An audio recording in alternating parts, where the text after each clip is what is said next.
고린도전서 5장 1절 이하에 보면 사도 바울이 교회 안에 음행하는 자들이 있음에도 이런 사람을 용납하는 것에 대해 책망하는 말씀이 나옵니다.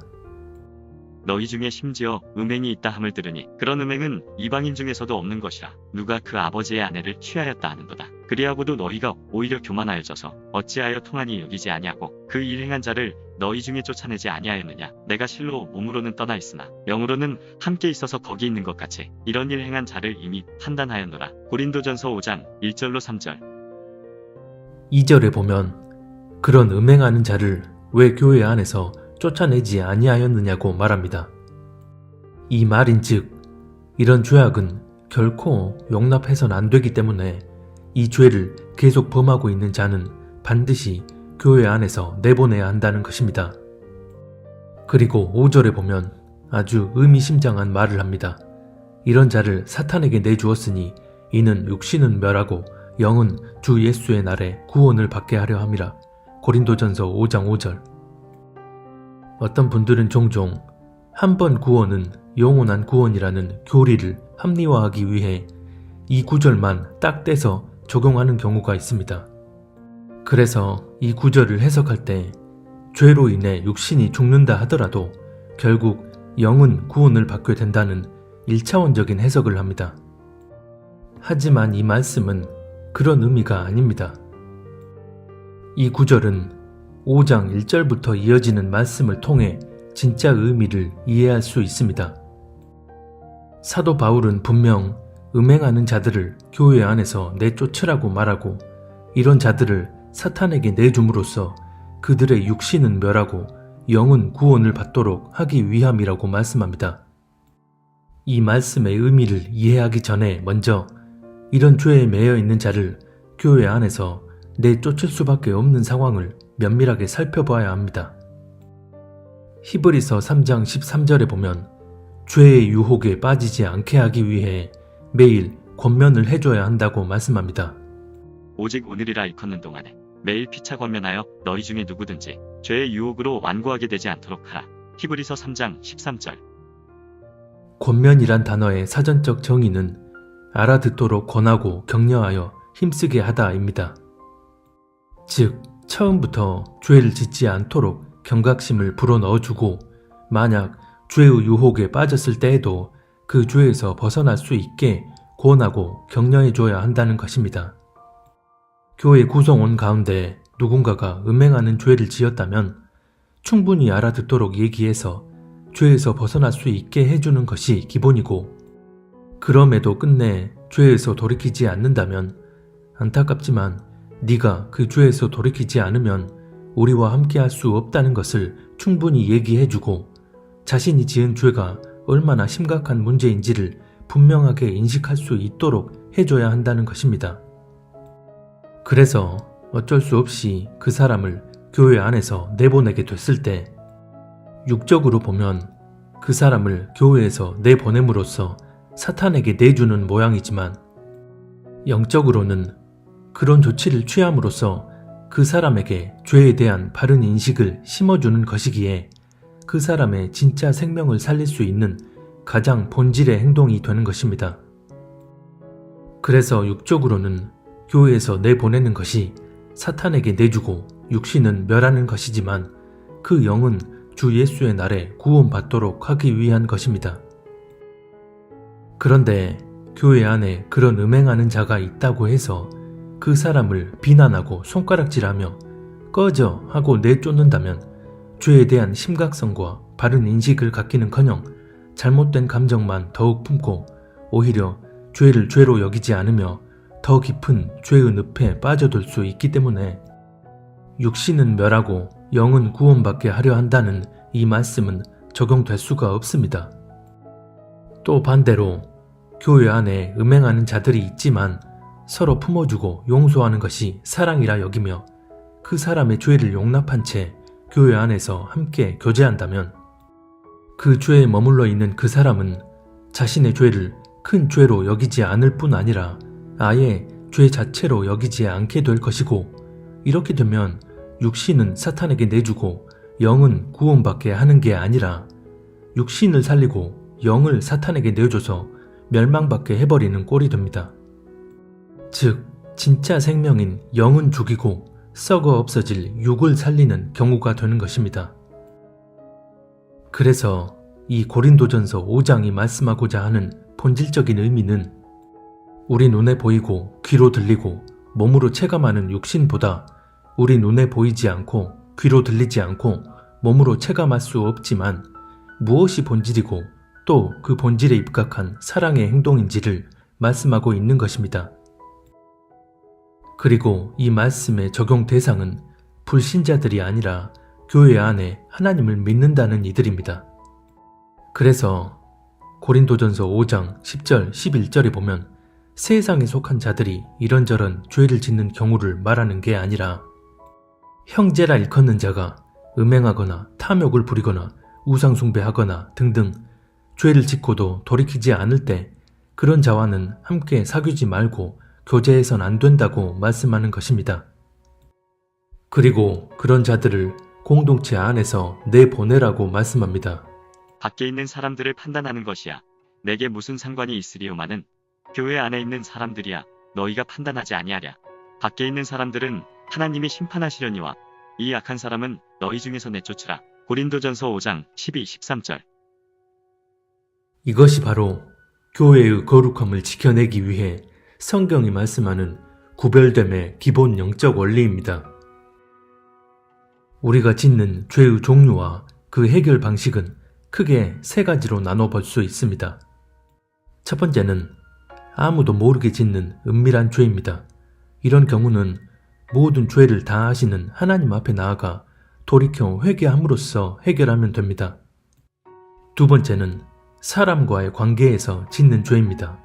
이 경우는 하나님 앞에 회개하는 것뿐만 아니라 그 사람과의 관계 안에서 직접 해결하는 것이 성경이 말씀하는 영적 원리입니다. 그래서 마태복음 5장 23절 이하에 보면 예물을 드리기 전에 내 형제에게 원망 들을 만한 일을 했으면 그 형제와 화해한 후에 예물을 드리라고 말씀하는 것입니다. 마지막 세 번째는 죄가 사람들에게 알려지게 됨으로써 영적인 영향을 미치는 경우입니다. 앞서 자세히 살펴본 경우가 바로 이 세 번째에 해당하는 경우입니다. 디모데전서 5장 20절에 보면 범죄한 자들을 모든 사람 앞에서 꾸짖어 나머지 사람들로 두려워하게 하라고 말씀합니다. 죄 지은 자를 공개적으로 책망함으로써 그 공동체 안에 죄에 대한 공의를 바로 세워야 한다는 것입니다. 이 말씀이 의미하는 본질적인 목적은 죄에 대한 바른 인식을 공동체 구성원들에게 심어주고자 하는 것입니다. 그렇다면 이 말씀을 우리에게 적용할 때는 고린도전서 5장 말씀을 접목시켜서 그 죄를 짓고 있는 사람에게 충분한 권면을 해 주었음에도 그가 끝내 죄에서 돌이킬 생각이 없다면 그 사람을 공동체에서 내보낸 뒤에 공동체 구성원들에게 그가 어찌하여 공동체에서 나가게 됐는지를 아주 분명하게 선포함으로써 모든 사람들이 죄에 대한 경각심과 바른 인식을 갖도록 하는 것입니다. 이렇게 해야지만 그 죄가 사람들에게 미치는 영적인 영향을 차단할 수 있는 것이고, 그래서 바울은 죄 가운데 머물러 있는 사람을 반드시 그 안에서 내보내야 한다고 말하는 것입니다. 이 부분을 바르게 이해한 후 우리에게 적용해야만 하나님의 온전하신 뜻 가운데 거할 수 있습니다. 그러면 왜 꼭 이렇게 해야만 교회가 거룩함을 지켜낼 수 있는 걸까요? 육은 멸하고 영은 구원받게 하려 한다는 5절 다음에 이어지는 6절과 7절은 이렇게 말씀합니다. 적은 누룩이 온 덩어리에 퍼지는 것을 알지 못하느냐. 너희는 누룩 없는 자인데 새 덩어리가 되기 위하여 묵은 누룩을 내버리라. 고린도전서 5장 6, 7절. 여기서 적은 누룩이 온 덩이에 퍼진다는 것은 만약 교회 안에 그런 죄를 짓고도 돌이키지 않는 자를 용납해버린 채 그 안에서 함께 섞여 교제하게 된다면 그 사람이 여전히 죄 가운데 머물러 있다는 사실을 다 알고 있는 교인들 역시 그 죄를 큰 죄로 여기지 않게 됨으로써 영적인 전이가 일어나게 된다는 것입니다. 이런 영적 전이가 그 교회 안에서 함께 모여 교제하는 모든 이들에게 전이 되는 것인데, 별거 아닌 것처럼 보였던 그 누룩이 결국 그 공동체 전체에 퍼지게 되는 것입니다. 그래서 성경은 적은 누룩이 온 덩이에 퍼지게 되니까 누룩 없는 너희가 새 덩어리, 즉 거룩한 덩어리를 유지하기 위해선 그 묵은 누룩을 반드시 내버려야 한다고 말씀합니다. 이 영상을 시청하는 분들은 고린도전서 5장 말씀을 성령 안에서 한번 묵상해 보시면서 사람의 생명을 살리기 위한 본질적 태도가 무엇이고 영적인 거룩함을 유지하기 위해 어떻게 구별되어져야 하는지를 분명하게 조명받으시기 바랍니다. 요한 2서 1장 10절 11절도 이런 영적 전이에 대해 말씀합니다. 누구든지 이 교훈을 가지지 않고 너희에게 나아가면 그를 집에 들이지도 말고 인사도 하지 말라. 그에게 인사하는 자는 그 악한 일에 참여하는 자이니라. 고린도전서 5장과 동일한 영적 원리로 진리를 거스르는 자가 교회 안에 들어와서 그와 함께 교제한다면 모두가 다 그 죄에 참여하게 된다는 것입니다.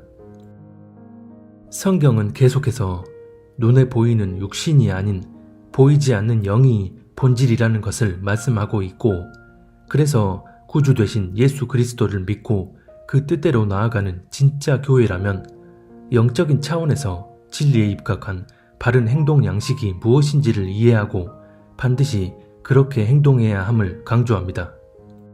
하지만 오늘날 대부분의 교회들은 눈에 보이는 육적인 차원에 매여 있기 때문에 성경이 대놓고 영적인 본질을 그렇게 강조하고 있음에도 자신들이 생각하는 사랑, 자신들이 생각하는 온유, 자신들이 생각하는 평화, 자신들이 생각하는 연합을 주장하면서 정작 성경이 말씀하는 진리는 제껴버린 채 그런 인본적인 것들에 의해 움직입니다.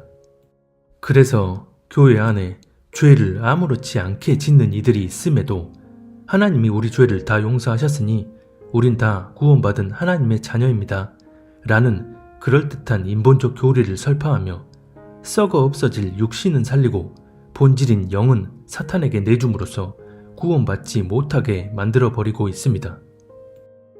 정말 그 교회가 예수 그리스도의 신부로서의 역할을 감당하는 교회라면 교회 안에 어떤 형제가 죄를 짓고 여전히 그 죄 가운데 머물러 있을 때 그가 죄를 죄로 인식하고 죄로 인한 심각성을 느낄 수 있도록 분명하게 권면해 줘야 합니다.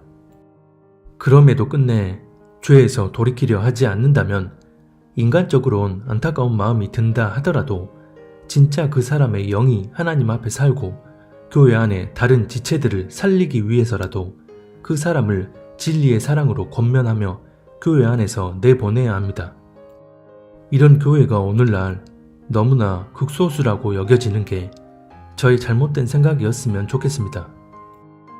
교회 안에 가증한 죄를 용납해버리면 교회 전체가 그 죄 아래 묶이게 되기 때문에 교회가 거룩함을 지켜내기 위해 죄에서 돌이키려 하지 않는 사람을 반드시 내보내야 하는 것처럼 교회적 차원에서도 이와 동일한 영적 원리로 WCC, WEA에 가입한 교단이나 카톨릭과의 연합에 동참하는 교단에 교회가 소속되어 있을 때 그 교단이 하나님을 거스르는 배도를 저지르고서도 죄를 죄로 여기지도 않고 악을 선하다 여긴다면 교회가 반드시 그 소속 교단을 공식 탈퇴해야만 공동체 내로 이어지는 배도의 흐름을 끊어낼 수 있는 것입니다.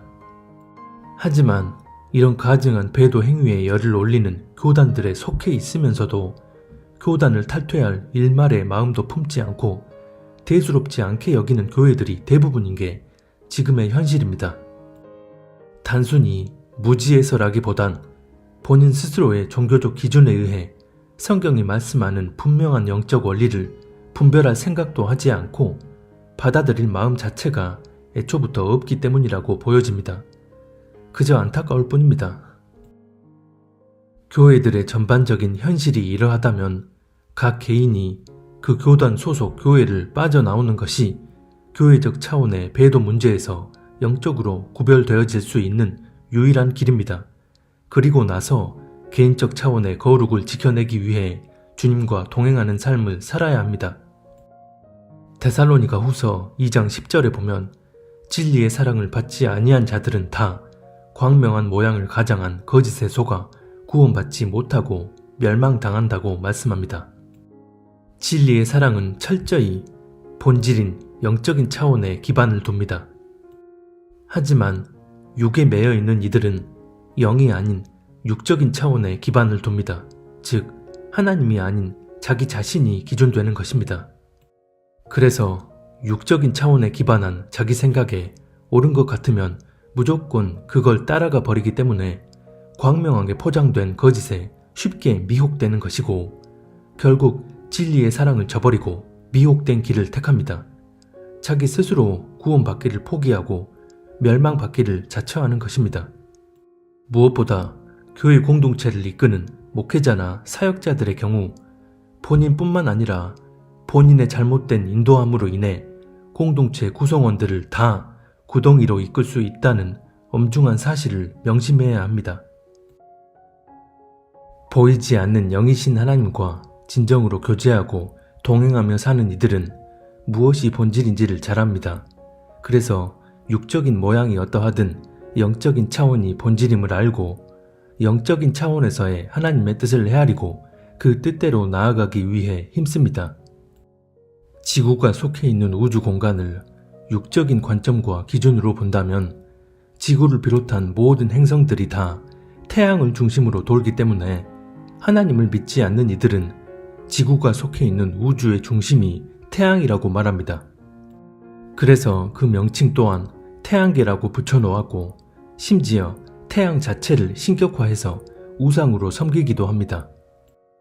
하지만 외적인 모습이 어떠하든 하나님이 태양을 창조하신 목적도, 달을 창조하신 목적도, 다른 별들을 창조하신 목적도 이 지구와 지구 안에 존재하는 것들을 위해 창조하셨습니다. 단지 겉으로 봤을 때 모든 행성들이 태양 중심으로 돌기에 마치 태양을 위해 존재하는 것처럼 보일 뿐이지 본질적으론 태양계라 불리는 영역뿐만 아니라 온 우주가 지구를 위해 존재하는 것입니다. 하나님께서 가늠할 수조차 없는 이 광활한 우주를 지구에 사는 우리를 위해 창조하셨다는 사실은 우리를 향한 그 사랑이 얼마나 큰지를 그대로 보여주고 있는 부분입니다. 하지만 육적인 차원에 매여 있는 이들은 우주의 중심은 지구이고 우주가 존재하는 목적이 바로 지구에 사는 우리를 위해 있는 거라고 하면 말도 안 되는 얘기로 받아들입니다. 이처럼 육적인 차원에 매여 있으면 본질을 전혀 깨닫지 못합니다. 하나님이 역사하시는 섭리의 목적은 결코 보여지는 차원에 있지 않습니다. 만약 영적인 본질을 보지 못하고 육적인 차원에 매여 있다면 그것이 바로 미혹의 지름길이 됩니다. 그래서 믿는다고 하면서도 육적인 차원에 매여 있는 이들은 교회가 사람을 내쫓는 게 말이 되냐? 교회에서 나오는 게 말이 되냐? 교단을 탈퇴하는 게 말이 되냐? 등등 비난과 손가락질을 하겠지만 말씀이 증거하는 하나님의 섭리 안에 거하며 영적인 본질을 바로 보는 이들은 하나님의 뜻대로만 나아갈 것입니다. 베드로전서 1장 16절에 보면 내가 거룩하니 너희도 거룩할지어다 라고 말씀합니다. 그 내면의 본질이 거룩하지 않으면 아무리 경건한 모양을 하고 있다 할지라도 아무 의미도 없을 뿐더러 그게 더 가증한 일이 될 수 있습니다. 부디 교회 공동체 가운데 단 한 곳이라도 더 사람 의식하지 않고 하나님만 의식하며 내 종교 교리가 아닌 진리 되신 하나님의 말씀만을 기준 삼고 영적으로 거룩히 구별되어 진짜 생명 살리는 사명을 감당할 수 있었으면 합니다. 하나님은 지금도 거룩히 구별되어 당신의 뜻을 헤아리고 그 뜻대로만 나아가려는 교회와 그리스도인들을 찾고 계십니다.